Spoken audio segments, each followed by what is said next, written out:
What's up, traders? So most people are playing the AI trade completely wrong. They're chasing the loudest names while ignoring the one thing that actually decides who wins: the bottleneck.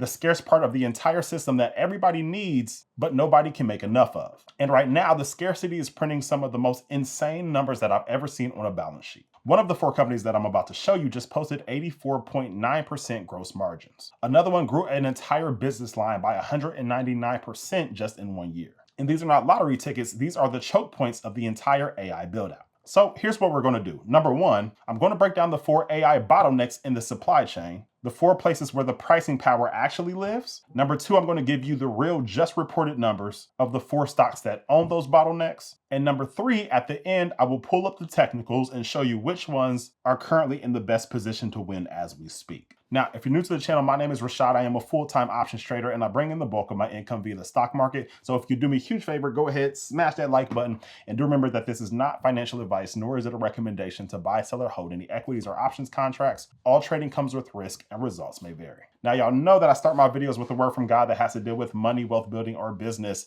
And this one will come from Luke 19:17. And it says, "Well done, my good servant." His master replied, "Because you have been trustworthy in a very small matter, take charge of 10 cities. And the easy to read version states, "Good stewardship earns bigger assignments." So do well with what he's given you thus far. And if he knows that he can trust you with that, he'll know that he can trust you with much more. And speaking of people being good stewards, I have to shout out members of the Trade to Freedom community. Pete here says, "I get inspired by members who are succeeding. So here's my June performance to date. My daughter may be getting a car soon, LOL." And if we look at his P&L, we can see that he's brought in over $38,000 just this month in what has been a very, very volatile month. And so, Pete, shout out to you, but I do have a huge announcement. If you followed me for any amount of time, you know that I don't really do too many sales or discounts on the community because I know that the value is up here and then the current price is way down here. So in my eyes, it's already on sale at all times, but every once in a blue moon, I will throw one out there. And so without further ado, we are running a huge sale for the July 4th holiday. And so if you've been on the sidelines as far as joining the community, then right now is the time to do so. It is the first link down in the description below. All you have to do is punch in your email and we will send you the discount code automatically. And obviously this sale will be for a very short period of time. All right, but this works for the Trade to Freedom community and also the Bull Premium newsletter as well. And so if you are interested in either of those, make sure you check it out. Very limited time, but it is the first link down in the description below. All right, but with that, let's get down to business. Now, as far as the total market, it's in a very interesting position as we speak. And I say that because 1, we have just re-entered into the extreme fear territory. All right, we can see if we look back a month ago, we were in the greed territory and everything was all great, but now we are back into extreme fear. And if you are a real investor or a real trader, then you know that this is the time where you plant your seeds. Okay, going back all the way to the beginning of the stock market, anytime the market has been in extreme fear territory, 100% of the time has been a time to buy. But here's something very interesting that I pointed out to the community, and I'll go ahead and share with you guys as well. So I shared this graphic from FactSet Research Systems, and it essentially shows where the S&P 500 is year to date versus where the Mag 7 stocks are year to date, and then also compares it to where the S&P 493, which is the S&P 500 without the Mag 7 stocks, are currently year to date. All right, and this information is as of June 22nd. And so you can see these different numbers here, but this is what I said to the community. I said the S&P 493, every stock in the S&P 500 except the Mag 7 is up nearly 15% on the year. The broader S&P 500 is up about 9%, but the Mag 7 themselves up just 1.34% year to date. The AI spenders are getting punished. The market spent years rewarding these companies for dominating AI headlines, and now it's asking a simple question: where's the return on all that investment? When you're throwing hundreds of billions into data centers and compute and earnings growth doesn't match the hype, the market eventually recalibrates. And that's exactly what we're watching play out in real time. The rest of the market quietly doing 15%, while the giants lag is a reminder that diversification and fundamentals still matter. All right, so very interesting graphic there. But let's go ahead and take a look at the AI companies that are worth paying attention to right here, right now. Now, here is the first bottleneck, and it's memory, and Micron is the leader in that. Here's the thing that people miss. Every single one of these massive AI models, the Claude models, the GPT models, they all run on something called high bandwidth memory, or HBM for short. And the chips literally cannot think faster than the memory can feed them. So memory is the choke point for the entire AI chip. And Micron is one of the only handful of companies on the planet that actually make it. And so it's kind of like owning a very fast car. Let's say you own a Lamborghini and the car has so much potential to go so fast. However, if you don't have any gas in your tank, it really doesn't matter, does it? Now, look at what the scarcity just did to the numbers, because this is pretty wild.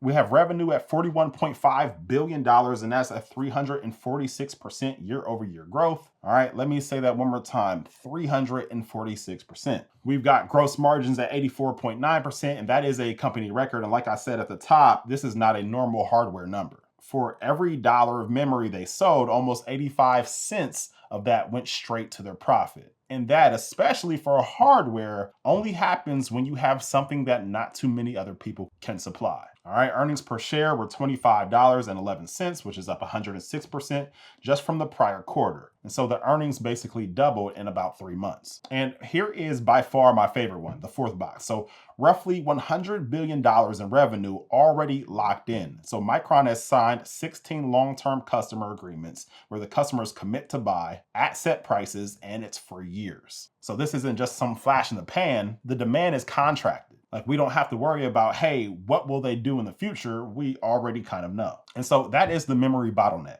Record margins, locked in demand. But now let's talk about compute. All right, second bottleneck, raw compute, and that is going to NVIDIA, ticker symbol NVDA. And you knew that was coming. And this is the most important bottleneck of them all, because every single one of them runs on these GPUs. OpenAI, Anthropic, Amazon, Meta, none of them can buy enough. Demand, in their words, is insatiable. And their numbers show it. Looking here, revenue $81.6 billion in a quarter, up 85% year over year. At the size, that kind of growth shouldn't even be possible. Like, why is a company worth several trillions of dollars growing at an 85% growth rate? All right, data center revenue all by itself, $75.2 billion, up 92% year over year. That one segment is bigger than almost any company in the world. But here's the box I really want you to look at, networking. So that is up 199% year over year. It nearly tripled. Everybody talks about NVIDIA's chips, but the piece nobody's watching is the networking that ties all of those chips together. And that is the part that is exploding right now. All right, then free cash flow, $48.6 billion in a single quarter, which is just crazy, and a company record. And so definitely looking forward to see what they are doing in the coming quarter. But that is the compute bottleneck. Nobody can buy enough, but let's keep going. The third bottleneck, custom silicon. And this goes to Broadcom, ticker symbol AVGO. And here's the lens shift. NVIDIA sells you a GPU off the shelf, but Broadcom does something a little different. They sit down with the customer, like Meta, like OpenAI, like Anthropic, and co-design a custom chip specifically built for them. They call it an XPU. And once a custom chip is built into your system, the switching costs are enormous. So the likelihood of you switching is very small. You're pretty much locked in for years. And let's look at the ramp. Revenue, $22.2 billion, up 48% year over year, which that was a record. But the real story is the AI line, which shows $10.8 billion, which is 143% year over year. And that is the part that is on fire. And then this box right here, this is the one that tells you what is coming. Over $30 billion in AI bookings in a single quarter. And bookings mean orders that they have not actually shipped yet. They booked roughly 3 times what they delivered. And that's basically their pipeline filling up. And they put a number on it. They expect $100 billion in AI revenue in fiscal 2027. All right, and so that is the custom silicon bottleneck. Very sticky, and it's accelerating. But let's move on to the next one. The fourth bottleneck, and this is the one that most people completely forgot about, power and cooling. And this will go to ticker VRT, and that is Vertiv. So think about this for a second. NVIDIA cannot sell you a chip if there is nowhere to plug it in. These AI data centers are unbelievably power hungry, and they run incredibly hot. And somebody has to deliver all that power and pull all the heat back out. And that's Vertiv. They are the picks and shovels build on the entire build out. And this was their latest quarter. Revenue of $2.65 billion, up 30% year over year. Smaller than the others, but growing pretty fast. This box is the key one. Order backlog of over $15 billion. And it more than doubled. All right, so backlog is future orders. So that is a year plus of future revenue already sitting on the books. Then we have operating margin of 20.8%, and it jumped 430 basis points. So they're not just growing, they're getting more profitable as they scale up. And then lastly, adjusted earnings up 83% year over year. So that's all for memory, compute, custom silicon, and power. So let's bring it home. 4 bottlenecks, 4 plays. We have Micron here, which is memory, revenue up 346% and $100 billion locked in. Then we have NVIDIA, which is compute, $75 billion in data center, up 92% with networking tripling. Then we have Broadcom, custom silicon, AI chips up 143%. With $30 billion in bookings. And then lastly, Vertiv, which is power and cooling, a $15 billion backlog that more than doubled. And if you zoom all the way out, there is one thing that is tying all 4 of these together. Own the scarcity, not the hype, and don't chase the loudest stock, own the choke point. All right, but now that you've got the story on all 4, let me pull up the technicals on a few of them to show you what I am seeing currently. First one is Micron. Now, Micron had a pretty red day today, but this was kind of a given seeing that they just had incredible earnings just the day before and shot up quite considerably and hit an all-time high just yesterday. All right, so some people are just taking some of their profits, but there's a few things as far as the chart that I want to point out to you. The first thing is, although it's having a ton of volatility week to week, it is very much so respecting the top half of the Bollinger Band. All right, so anybody not familiar with Bollinger Bands, they are these black lines here, but it kind of shows you the range that a stock is expected to trade within.